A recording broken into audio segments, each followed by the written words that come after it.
बिस्मिल्लाहिर्रहमानिर्रहीम। अस्सलाम वालेकुम जी।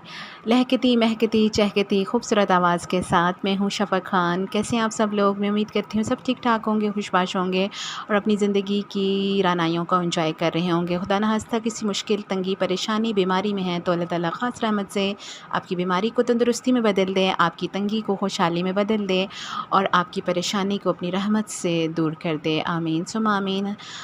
जी जनाब, आज आपकी समातों की नज़र करना चाहती हूँ बहुत खूबसूरत गज़ल जो मुझे ख़ुद ज़ाती तौर पर बहुत ज़्यादा पसंद है। हर ज़ुल्म तेरा याद है, भूला तो नहीं हूँ, ए वादाए फ़रामोश मैं तुझसा तो नहीं।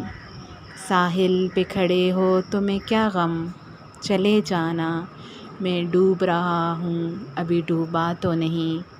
चुपचाप सही मसलहतन वक्त के हाथों, मजबूर सही वक्त से हारा तो नहीं। मुस्तरिब क्यों मुझे देखता रहता है ज़माना, दीवाना सही उनका तमाशा तो नहीं। अपना बहुत ख्याल रखिएगा, दुआओं में याद रखिएगा। अल्लाह हाफ़िज़।